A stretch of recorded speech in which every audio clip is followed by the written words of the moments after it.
Hey everybody, let's play one more tonight. It's going on 11 p.m.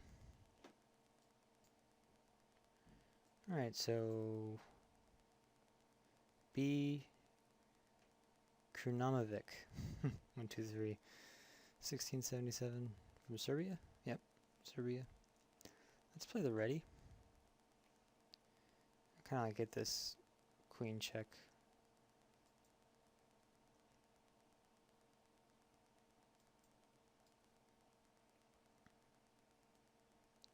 Maybe knight a3 to recollect the pawn, or a4.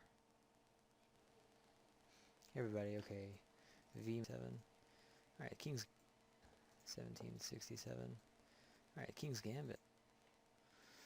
Alright, sorry about that. Now he's threatening to take the pawn. Maybe I'll just take here. Castle. That's an interesting decision. Leaving this center open and static. Again, maybe not bad, but can't hurt. So e4 is coming, so he needs to stop this somehow.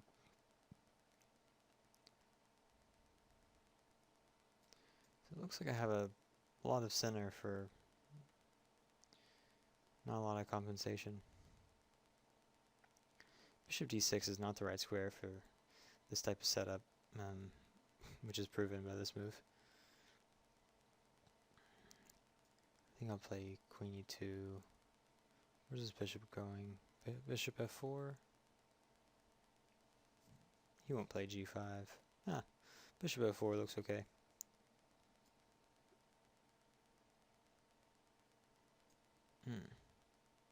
So he wants to play e5 that way. Okay. I'll let him play e5 that way, and I'll expand in the center when he removes the square from his knight. Let's put a rook on the b file. Double on the b file. Maybe I'll put one on the d file. So he's weakening that diagonal. Oh, you want to play bishop a4? I think I want to weaken this diagonal. He's really weak on the light square, so I might even sack the exchange at some point. Let's take away the c4 square for his knight.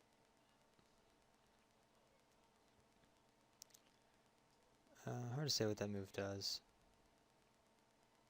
Bishop a3, I'll play rook c3. And I think he's helping me rather than hurting me. Knight h4 looks interesting. Starting to attack the queen. c5 at some point looks interesting as well.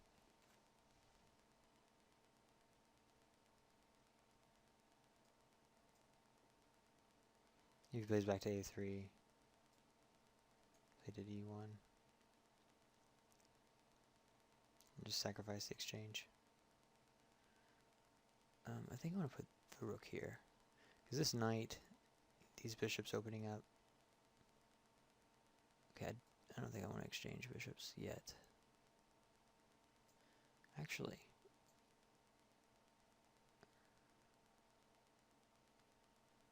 This knight looks good. I may have an attack here. Depending on where his queen goes. Queen d8 or e8 to get on this diagonal, and I could play queen g4. So let's play bishop h3, threatening knight h6, winning the queen. That might have been a bad square for the queen. And then at the end of this,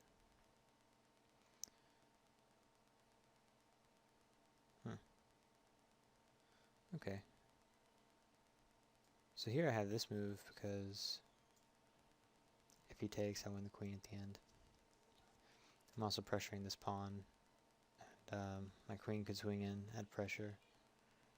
I think I can get the exchange back and weaken his position.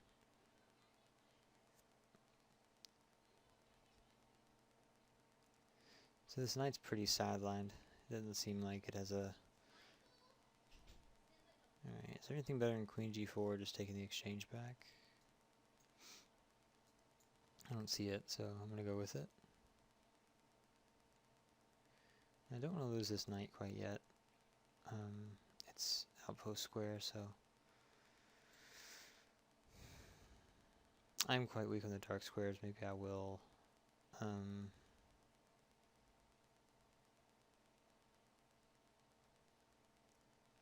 Okay. So this fails because after he takes, I have this skewer. So, this is a good game. Bekirnumanovic.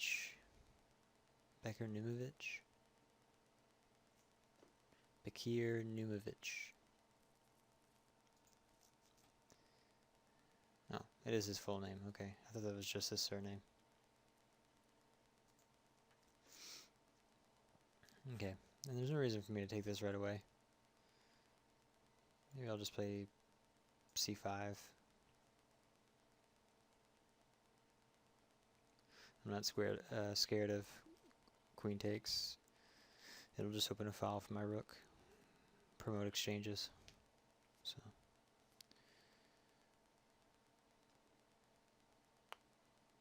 Alright, I'll take now.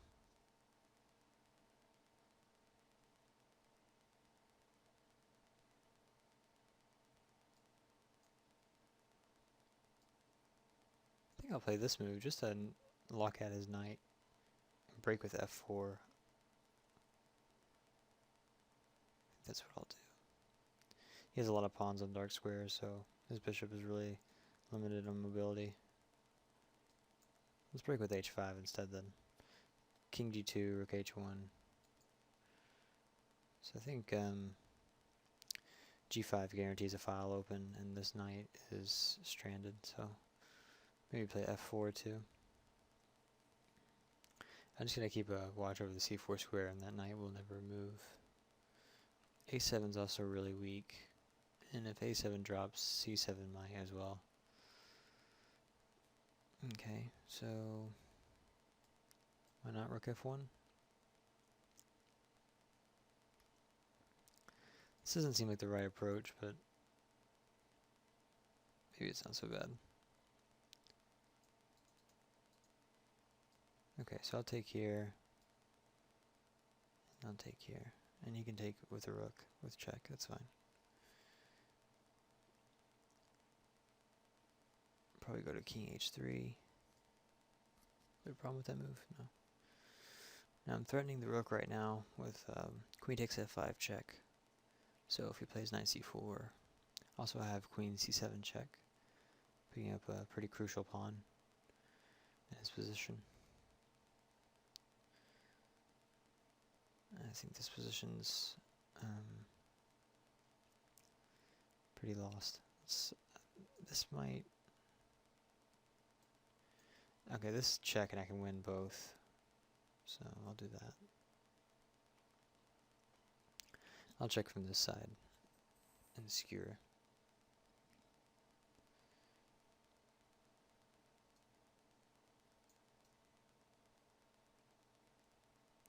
Leaves his king in the back rank. Probably forces there, yeah.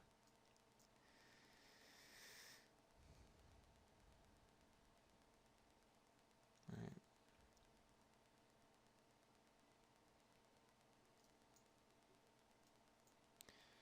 Alright, so good game. Let's take a look at that one. So ready.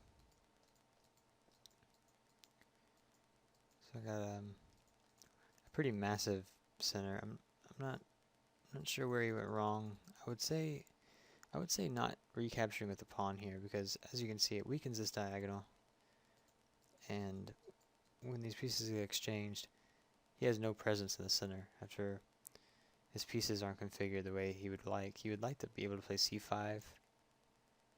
His bishop's not in the right square. Maybe c5. This knight would only like to come out when this c-pawn's been played. It just seems like this bishop doesn't have a great place to go. And I just have a massive center. D7, he wants his bishop with B6 to shield pressure from the open B line for white. He wants to play B6 and bishop A6 or bishop B7. He doesn't want to play bishop D7. This piece is bad for quite a while in this game.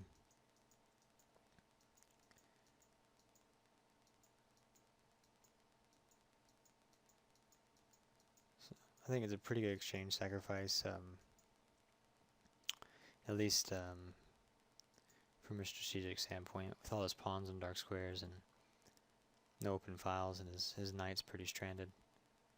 He just doesn't have very good pieces. And then this tactically fails to this knight check, the skewer at the end. Alright, not much more, just a clinical win after this. Alright, thanks for watching.